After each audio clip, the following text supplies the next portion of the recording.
We're talking today with Mr. John Janssen of Dowagiac, Michigan. The interviewer is James Smither of Grand Valley State University.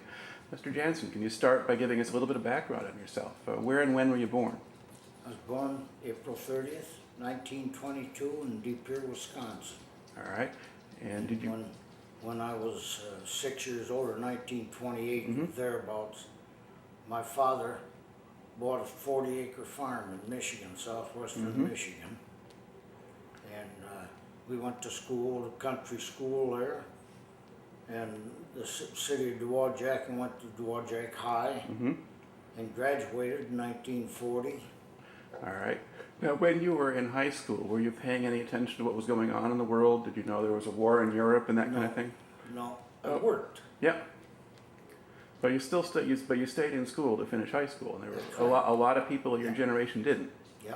Now, was that something that was important to your parents that you do that, or Not necessarily, because I was the first one to go through high school of the boys. The girls did, but of the boys, I was the first one to graduate from high school. So did you think about leaving and just getting a full-time job before that, or you just kept going? Nah, I was working. I finally left there. I was working in a little factory in Dowagiac, and 35 cents an hour.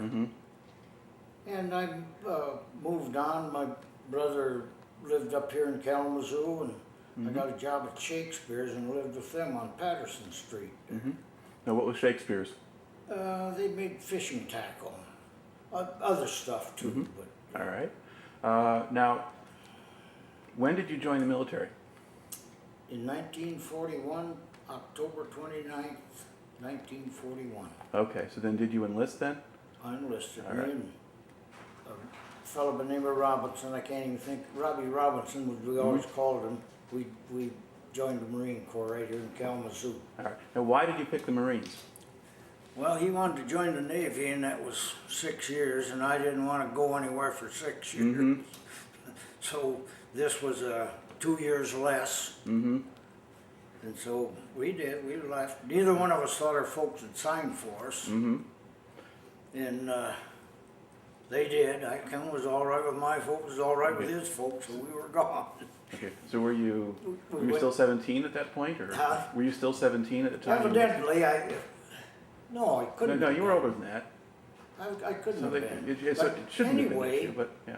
yeah, we asked our folks. We were close enough to All right. do Yeah. that. So legally you could have gone, but Yeah. You just So all thought. they had to say was, "Go ahead." all right. Now, what was the basic motivation for going into the service at all? I mean, because there wasn't a war on yet. See the world. You had to remember one thing. All the guys we grew up with, who never left the township or the county, let alone the state.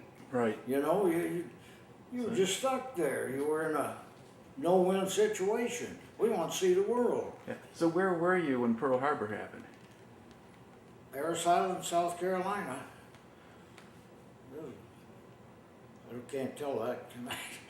Sure you can.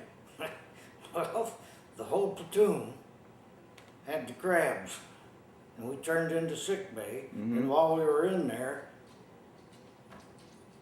the news came. The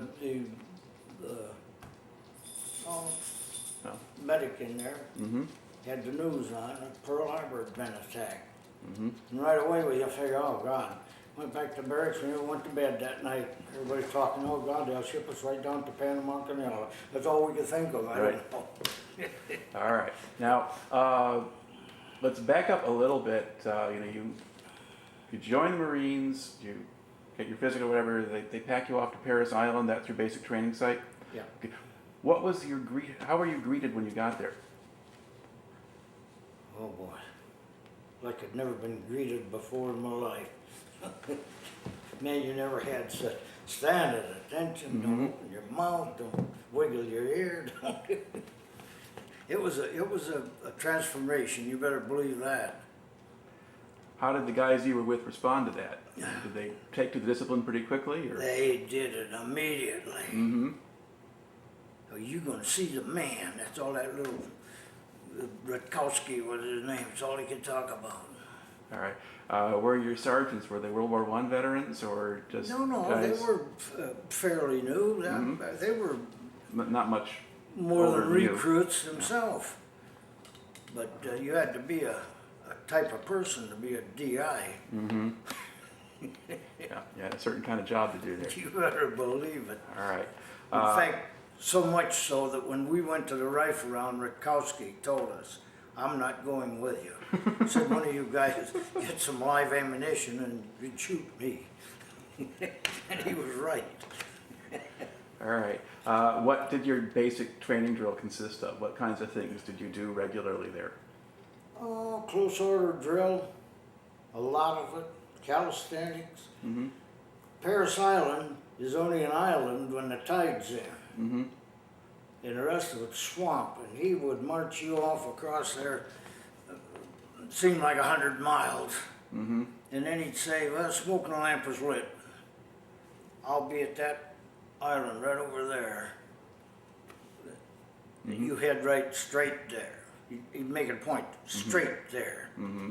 Well, you were walking through water up to your neck and mud up to your knees and everything else.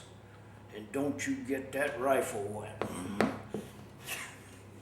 All right. Now, do you have people who were washing out of the training program, or were they pretty well staying with it? No, they pretty well stayed with it. All right. Now, once the news of Pearl Harbor came and you realized, oh, okay, did anything change on Paris Island? Did the way they went about the drilling change or anything else like that? No, if anything, it got worse. Mm-hmm. Now, how long did you spend there? 3 months. Okay. Oh, wait. October 29th, December or January 7th, we were shipped up to Quantico. Okay, so about 2.5 months there. Yeah, Yeah. All right. You go to Quantico, and then what did you do there? guard force. Mm-hmm. It was like the police Right. on the post and the city, actually, because they were right together. And you couldn't get out of there. You could train us, put in for, because they needed it. Mm-hmm. On every base, they had to have personnel, you know, to do the jobs that were done before. That was the best chance of never going to war, Right. because in fact the man that relieved me was actually a Spanish-American War veteran. He had pictures of himself in a leather suit. He was Wow. 57 years old. All They right. called them retreads. They called them back in for duty like we had there. All right. Well, so you were at Quantico then. You weren't training at that point. You were on active duty. Okay. You were basically camp guard. How long did you stay in that job? January 7th of 42. January 7th of 42 till March of 43. Okay. Over the course of that year there in Quantico, I mean, what was daily life like for you there? What was your routine? Just I worked on the main gate, Mm-hmm. directing traffic, because you had a 5-street deal coming on the post there, and I guess I did that most of the time. All right. Now, did you get to go off base at all? Did you get liberty and go Oh, anywhere? yeah. Okay. Oh, yeah. And where could you go? We'd go to Washington, D.C., that was our Liberty Town, Mm-hmm. or down below us, oh, my mind, it won't come to me, so I might just not. Well, like sort of a Norfolk, Newport News area, or No, Richmond? we didn't go down that far. But when they called us up, after the Battle of Midway, Mm-hmm. when Yorktown and the Hornet and the Wasp and all them ships were sunk out there, this Yorktown was, the keel was laid as the Franklin D. Roosevelt. Mm-hmm. They changed it to the Yorktown, Right. and from thence we left. We were the first Essex class carrier in the Pacific. Mm-hmm. Now, how did you wind up being assigned to an aircraft carrier? How do you go from They camp just guard? needed help. Oh, And okay. they sent a whole bunch of us up there, pretty near, I mean, as many as they needed. All right. And so basically you go and you join the crew of the ship. What was your job on the Yorktown? We were the gunnery. Okay. We had, I believe, 8 batteries, 20 millimeter batteries. Mm-hmm. So they didn't have Navy crews gunning those? Yeah, you those? had on some of the in fact we had Navy right with us. We're ammunition handlers and what have you. Right. Do you have any idea why they were using Marines for that? I mean, that was the... Well, I don't know. That was your job, I suppose. Yeah. You know, I mean, it was tradition to have some Marines on Navy ships back in the old days. You had to. Originally, they were to keep the crew because every crew was mutinous. You know, there was to keep the crew away from the officers. Right. And that's where we slept between the officers' country and the crew. Of course, it wasn't, anymore. It was. All right. Now, did you spend a period of time kind of sort of training on the ship or having the ship's crew all trained together, or did they ship you out pretty fast? We just went on. We had our own. Well, we were with the gunnery department. George Earnshaw was the gunnery, the baseball player. Who? George Earnshaw from years back. All right, that's not a name I recognize. Yeah. All right. You just want to. All right. So let's sort of take us sort of through your story. You're working. You work as a guard at Quantico. You're there for a year. You get assigned to the Yorktown. Where was the Yorktown launched from? Newport News. Okay. Norfolk. Down Right. All right. And then were you there at the launching? No. Okay. No, we weren't there at the launching. The commissioning, we were there with Eleanor. All right. Can you tell us about that event? What was that like? Well, you know what I mean. She was one of the speakers and what have you, and commissioned the ship. And then she came out and seen us once in the Philippines, or in Pearl Harbor. Right. Okay. And then once they commissioned the ship, then how soon before you're out at sea? Well, pretty near right away. We took a shakedown and went to South America and back, and Now, what was the shakedown cruise like for you? I mean, had you ever been on a big ship like that before? No. All right. No. So what sort of experience was big that? thrill, country boy. Boy, never been seeing anything but gravel road. Right.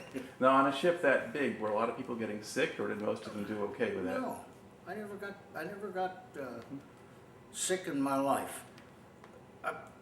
The nearest I ever come was on a tin can, and we run into rough weather, and that was a. Yeah, much smaller ships Yeah. going to bounce you around a lot But more. you would find guys that come off from a small ship like that and get on that slow roll. That got to them. Motion sickness. Yeah, so you get used to being on the ship Yeah. you're on, and then you're okay. All right. So you go down to South America, come back. Now, when you went out to the Pacific, did you go through the Panama Canal? Through the canal. All right. And can you describe that for us? Oh, that was an experience. Always going to get liberty, we thought. Well, half the crew got liberty on this side, and they were so rowdy that when we got across, there's no liberty on that side. So, but we spent a day in Gatun Lake up there to clean the barnacles off from Right. it.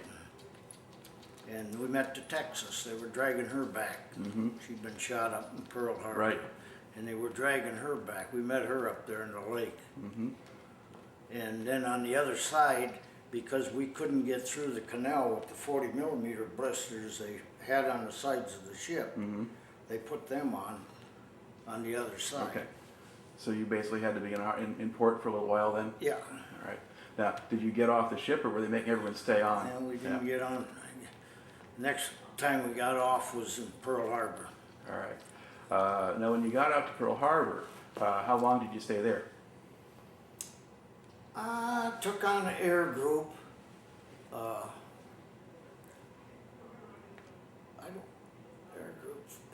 Air group 5, and they went out and did a little practicing, what have you, and back in.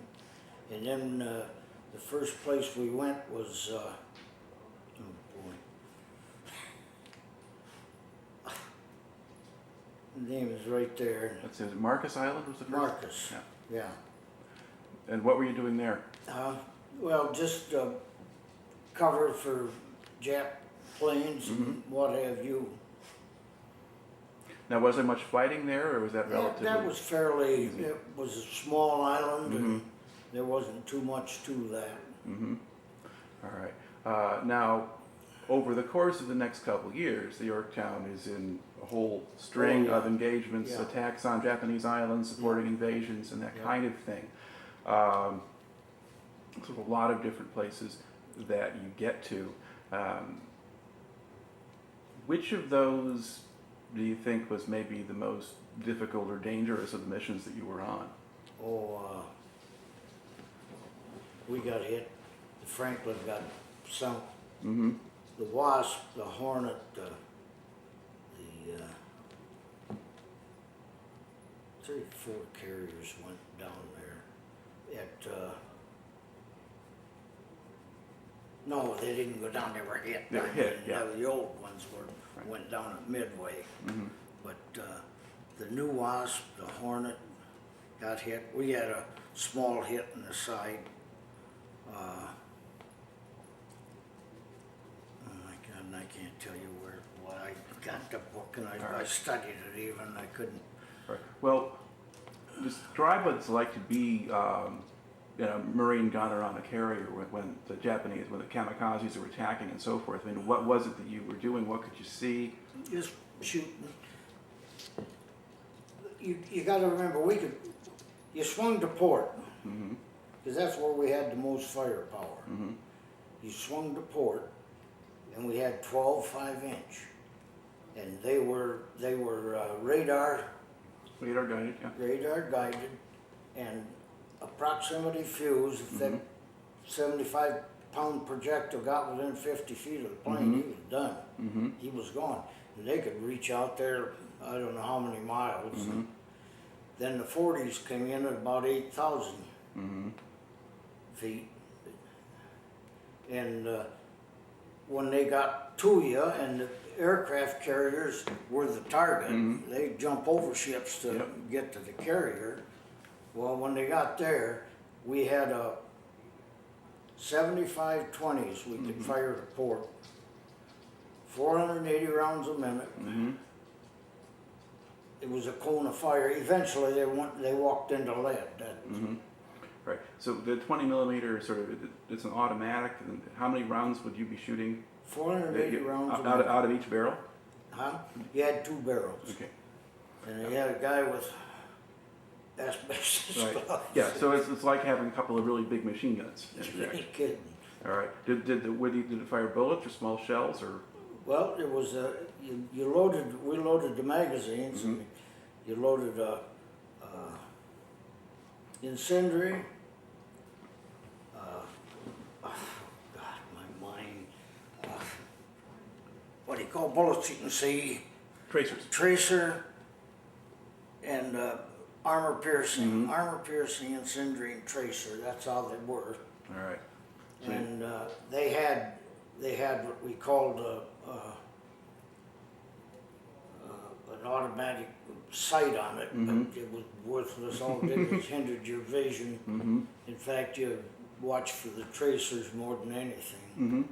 But the idea was, anyway, you weren't no sharpshooters. Right. They had a cone of fire going Right. up.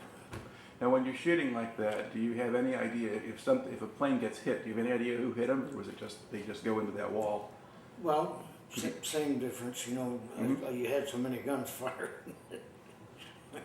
I know one time I never hit nothing. The trunnion operator forgot to loosen me up. Well, he watched your feet.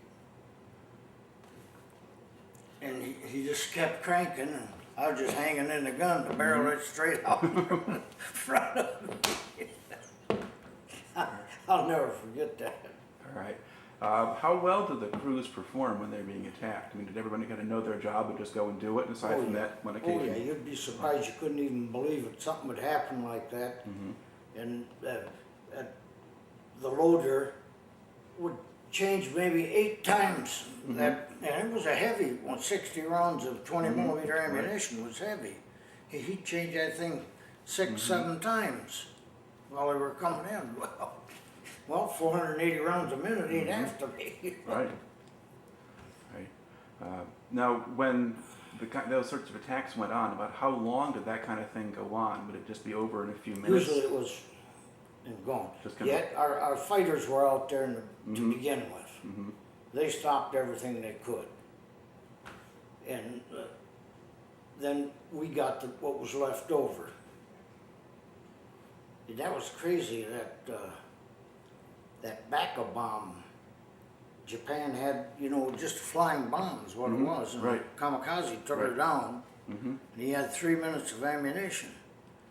But on the way out, that pilot of that bomber that carried him out there, he was a valuable man. If they met our planes, he cut him loose and headed back to Japan.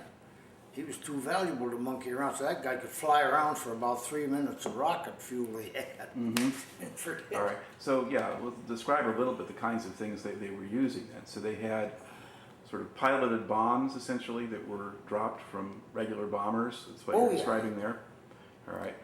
Did they have kind of regular aircraft that were also loaded up with explosives and used as kamikazes too? Oh yeah, everything. Every kind of plane imaginable they had. When we were within... I'm going to pause that there while.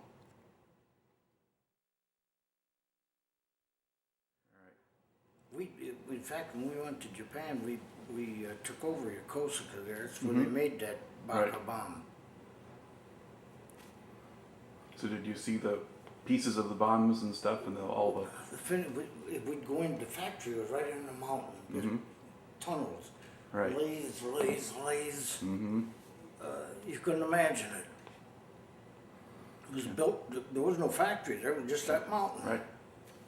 Yeah, protected against bombing raids and all that. Yeah. Now, were they using sort of explosives, little motorboats or things like that, or floating bombs too that you noticed? Never with us, but Okay. I know guys that, I think maybe they'd send them out for smoke in a small boat. And they had them there. They'd run up against stuff like that. But a good friend of mine, that's what he did. One was good duty when everything was fine. But so he found out that sometimes them Japs swam out there and cut people's throats. Then he wasn't so tickled with it anymore. All right. Now, did you have the opportunity sort of to be a spectator for some of the naval bombardments of different islands and things like that? How close would you be if we were attacking something? Saipan, Tinian, we'd run back and forth between there. We could watch our planes drop bombs on the beach. Yeah, we could actually see them bombing. Where they bomb, come back to the ship. Now, in the period there where you're serving there, was your ship involved in any battles with enemy carriers? I mean, did you have large amounts of regular aircraft attacking you, or are you mostly just supporting invasions? Like I say, you had your fighter groups and all. We had radar, Japs didn't, and they were sent out and basically, and not only that, but they flew 10,000 feet above the Jap, so it was a dive and mayhem. Must be somebody's cell phone this time. Let me get him. They'll give up in a minute.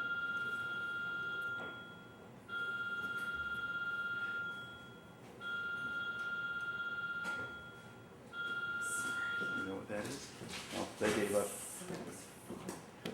I was just going to come in and get you, Mary.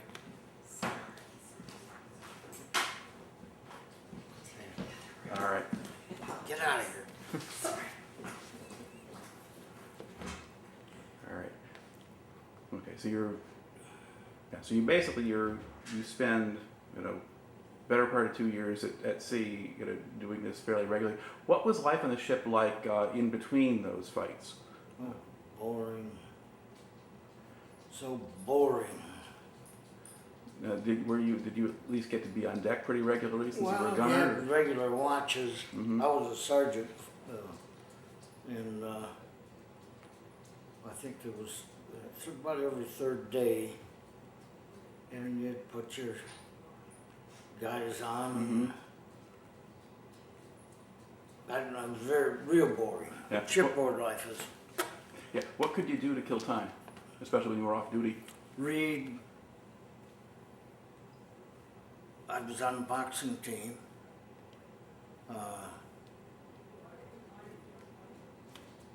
That's about it. Mm-hmm. Were the guys who played cards, that kind of thing? I never was much of a card player. Mhm. They did a lot of it, Yeah. but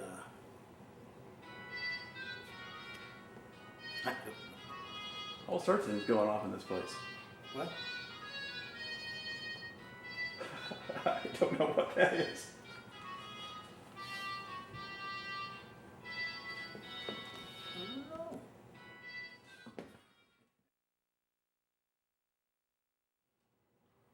All right. Now, did you have sort of a regular crew, people that you worked with? Your sergeant, do you have men who were reporting to you, or just one gun crew, or? Well, I had charge of Battery 8, Mm-hmm. and you know who Jeff Corey was? An Movie actor. Actor, You yeah. still see him in Okay. pictures. B-movie type, He- yeah. He was a ammunition handler. Mm-hmm. I got a picture of him in there, in the book, but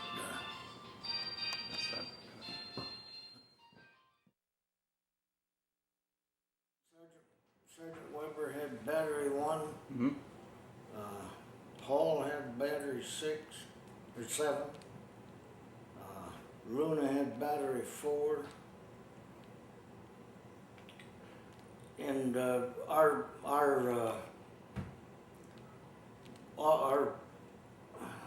guy, our commander, Mm-hmm. Mo Sadler, M.O. Sadler, Mm-hmm. he was up in control on the island structure. Right. And, Now, a battery is how many guns? Was it just one pair of guns, or was it? No, Or our a battery, whole string of them? I think we had six guns Mhm. on our battery. And they all were about like that. Right. Odd numbers was on the port side, even numbers on starboard, All right. Now, or vice versa, odd 1 and 2 on the, yeah. Now, how close were you to the planes taking off and landing in the station you were in? we were right on the spot. All right. Did you have situations where planes crash landed onto the Oh, deck God, or that kind of yes. thing? Yeah. Yeah, we had the one I was telling you about, killed 5 guys, or maybe I was telling them guys. You're telling them guys. Yeah, well, anyway, they'd come along with the hook, Mm-hmm. and if they didn't hook them, then you had a sailor there, he could flop them cables up 4 feet Mm-hmm. and try and catch something. And then I think you had another one at 6 foot, and then you had a big one, and he trapped them. Well, he trapped this plane, and she went over, caught it by the prop, went over, Mhm. a bunch of sailors up the head. Killed 5, I think. Outright, yeah. Actually, probably that was, as far as the ship was concerned, that was your loss of life Mm-hmm. for the most part. When we got hit, I think three guys got killed. Mm-hmm. And believe it or not, the bomb killed 2 of them. The bomb itself hitting the ship Mm-hmm. killed them. They're not exploding. Just the impact of it? Just Well, they went crashing right with it? through the cut the one guy's legs clear off, and what if the bomb actually hit him, and then it deflected and exploded outside the ship. So how did it bounce off the deck, or did it go through the deck and out something else? Or? Yeah, well, you had armor plate between the captain's bridge and the admiral's Okay. bridge. But when you hit that, All it right, was so it's in the 4 inches superstructure then, yeah. Okay. deflected. But these guys were on a 20 millimeter. They were sailors, Mm-hmm. and actually the bomb killed them. it's kind of odd. Mm-hmm. But relatively speaking, your ship was fairly lucky. You didn't take a really, Oh, yeah. you didn't take a Yeah. really bad hit. Very. Not like the Franklin or whatever. The captains had a lot to do with that too. It was like I was telling you, Mm-hmm. or them out there. We set condition Baker now, and we stayed on the guns. Mm-hmm. They fed you with hot beans, come up on Okay. in a jug and stuff like that. But back in Pearl Harbor after the Franklin sank, you know. out Well, there. Franklin didn't sink. It burned. They Yeah. towed the thing back and never used it again. But Yeah. anyway, but it got Yeah. hit real bad. But anyway, here they are with a flight full of bombs. Mm-hmm. And I see an article in the Honolulu paper, you got back there, one of the Marines was down shaving. Mm-hmm. We never went down for 2 days. God, you know, we used to stay right up there. All right. So basically, you had a captain who was keeping everybody on kind of full alert. Anytime you had anything to do with ammunition on the flight deck, you were up there. And I think that had a lot to do with it. Whether to give you a better chance of shooting down the enemy, to be ready for him, or just not having as many things to Yeah. blow up in the wrong place. Or Yeah. Yeah, because that was only a matter of one plane. There was no attack, really. It was. I shouldn't be saying that on here, I suppose. oh well, I mean, They locked me up. after 60-some years, given what's come out since then, I don't think so. No, because part of this is part of why we do all of this. We want people to understand how big and enormous and complicated an affair all of this was, Yeah. as well as how dangerous and people are people and they can make mistakes or not get things right, and that's normal and it's part of what happened and you experienced. So, on the whole, though, but also it also says something about what happens when you get somebody who knows what he's doing in charge of a large number of men and a lot of expensive equipment.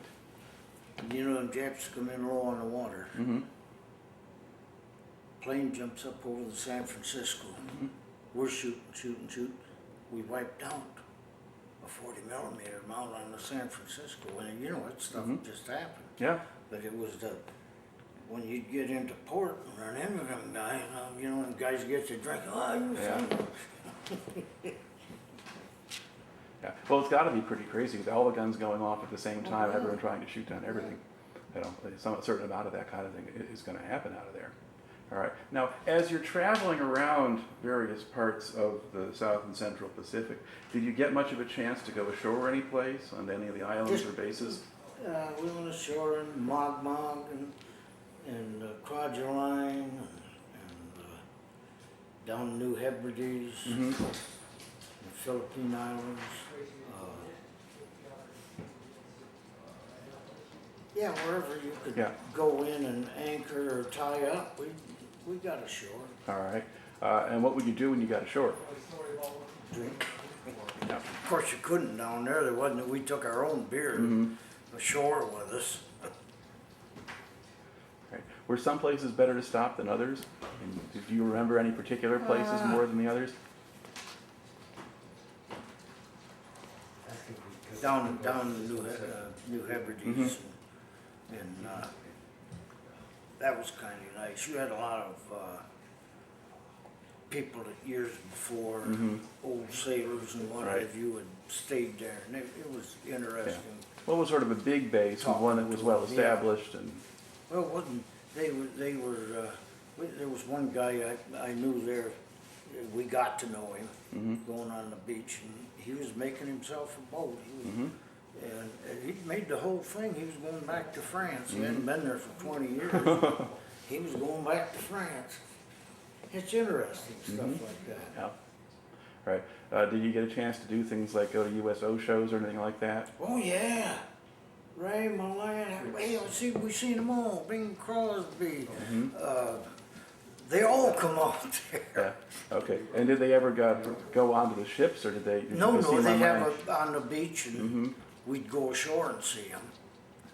And they did come on the ship too. Who was I trying to think of?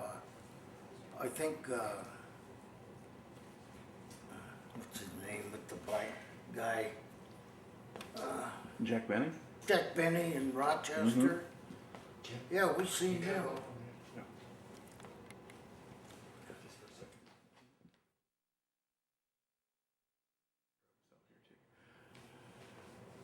All right. So, are there other kind of particular events or people or experiences that you had while you were out there on the Yorktown that really kind of stick with you or can come back to you? Yes, we landed a blimp. You landed a blimp.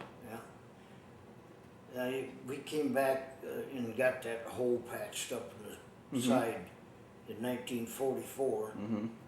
Well, like any ship that can do 11 knots don't have to worry about submarines. They just can't line up on it. Right. But when you got into Bremerton, in the channel, you had to slow down. That was Yeah. So that's in Washington. so right now. we needed some cover.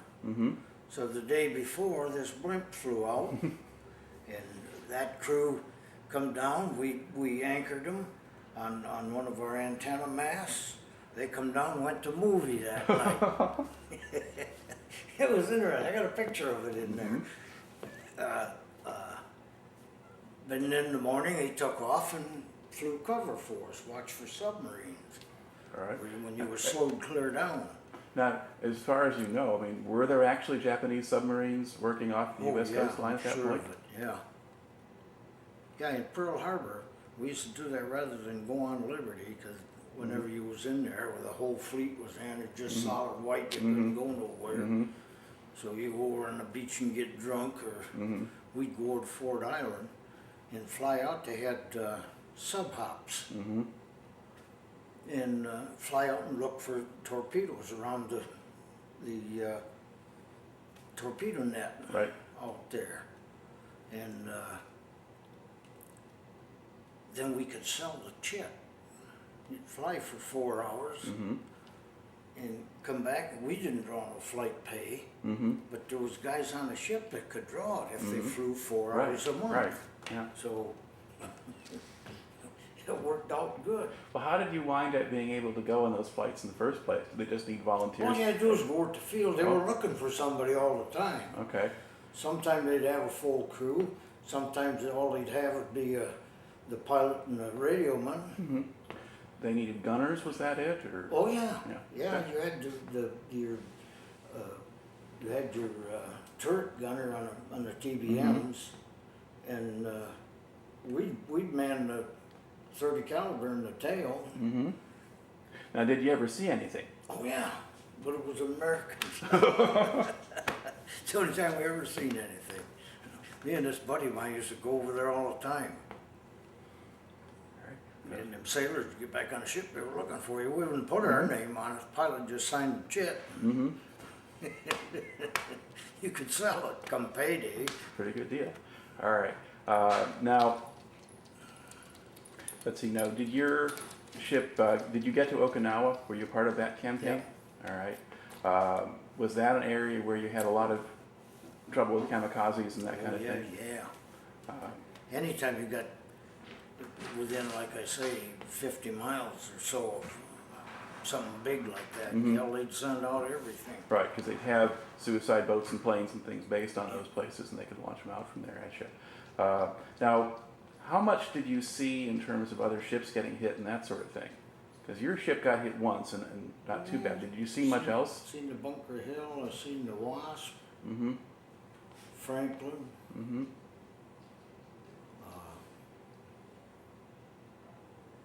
I guess that's about it. Hornet.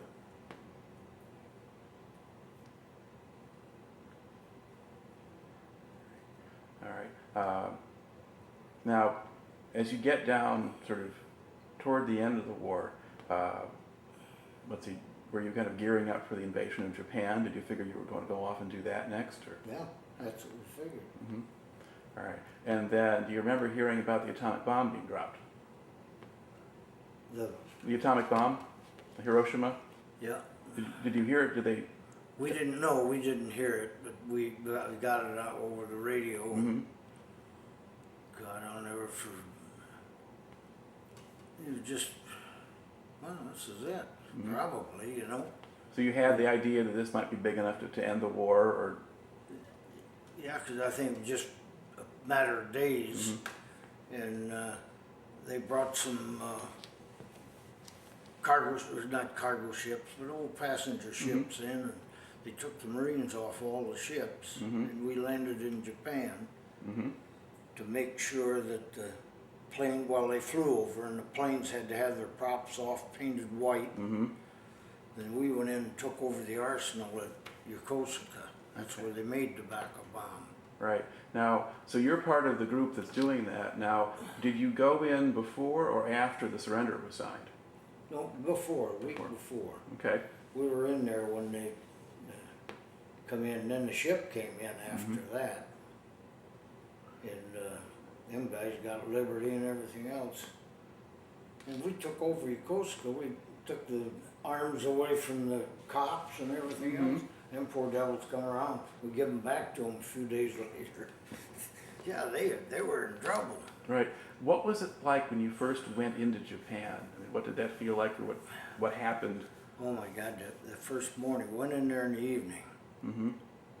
In the morning, that was another part of the truce. There had to be a white flag on every gun emplacement. You couldn't believe that mountain. That mountain was solid white. Right. Hey, holy crow, what a bunch of sitting ducks. There's all these ships anchored out there. The enemy's anchored out here. You see all of that. Now, when you landed, were there just, did you see Japanese there, or were there Americans already there as you unloaded, or? And people were shook. They were scared to death. They figured, I suppose they'd fed them that, you know, they're gonna come in here and kill you and do this. And just as soon as they found out, hell, it wasn't only 2 or 3 days, they were bringing in ammunition and guns and stuff they had. I never will forget, one of our guys was out on watch, and this guy came to him with a grenade. Get away from me! Get away from me! Scared the poor guy. After that, all he was doing was giving it up. So there was an order out asking people to turn in weapons and that kind of thing? All right. They're doing that. How much actual contact or interaction did you have with the Japanese once you got there? Well, we'd go into town. This one buddy of mine, he took a train into Tokyo. I didn't go in. We were there about 2 weeks. I guess. Okay. And so basically you see the civilian population all there and that kind of thing. And how did they act toward the Americans? I mean, I guess you said they were coming in, they're very polite and that sort of thing. All right. This arsenal, we had some cars in there, electric, and run them till the batteries run out, and just leave them wherever the heck you know, when we run out of cars, we start using these stuff they used around there, you know, like forklifts and what have you. We had them parked all over that mountain. So you're just taking things for joyrides and... Yeah, there was no way. We had no way of charging them again. We couldn't crank up stuff in the factory or anything. We just left them wherever they ended up. All right. So after 2 weeks, what happens? Were you just sent back to your ship? Yeah, we went back out to the ship. Well, that was an experience. Because we came out of Japanese barracks and what have you. Fall in on the hangar deck. Everybody standing around. Take off all your clothes, put them down in front of you. And they sprayed you with DDT and sprayed your clothes with DDT. Oh, that was the experience that I had. What did they think you picked up? I suppose lice or something. Oh, For yeah. DDT anyway. Okay. Yeah, they Bugs. figured you picked up something. Yeah. All right. Well, I bet you heard about the guys back. So at then Parris Island. a tanker come alongside, and they knew of a ship that was going back to the States, they said. So we got off on the tanker, and was going out to fuel some other ships, so we took a small boat and came back, and they knew this destroyer escorted the Indiana back to Pearl Harbor, and we got on that. There's 23 of us. Our time was Right. up, and we left on that, went back to Pearl Harbor, and then we caught an LST from there back to San Diego. All right. Now, what were those rides like compared to riding on an aircraft carrier? Oh me, I liked that tin can. They were a seaworthy little bugger. But I went up and first got on. We run into rough weather with that. I think I went to sea it 2.5 years. Nothing to this. Went up that mess deck, was clear up in the bow. Yep. 3 floors. I made myself a sandwich and went back on the fantail, man. It was steady back there. All right. And how about the LST? She was a rough rider. And we took on water. Something got jammed in the ramp. And we took on water on that tank deck. And I never went down there again. I got a Webley Scott pistol, and I had that Jap rifle, and I had a life jacket on, and stayed right back on the back of the ship where she was smooth. All right. Now, how long before you were discharged then, once you got back to the States? It was 11 days to San Diego. We were another 5 days or something, because we pulled off on the train, the tube train. We off for every car that come along. We had to leave them by to Chicago, and they lost our records. So we sat in for 2 months in out at Great Lakes? Great Lakes. Yeah. But that wasn't bad, because I'd go to my sister, lived on the south, or on the north side. And got discharged and come home. Now, what did you do once you got back home?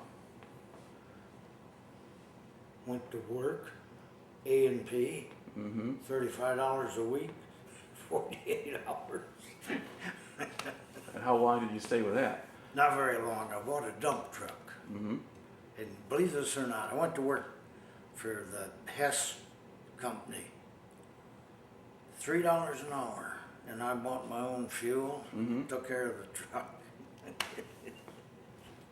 And I thought I had a good job. I said, boy, I wish I could get something like that. Oh boy, big money. And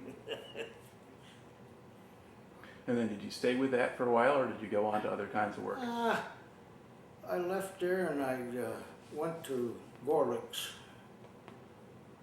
in town there, AP Parts, you know. Okay. And drove truck, switching trailers, you know, for the factory there. Right. And then I drove for Sagla out of Kalamazoo here. Running mail from Detroit, Niles. Stopped in Kalamazoo, stopped in Ann Arbor. And after that I went to work for the county down there, heavy equipment. And did that till I retired. All right. To look back at the whole thing now, how do you think your old time in the service affected you? I don't think it bothered me a bit. Well, I mean, it can affect you positively too. It was a good experience. Well,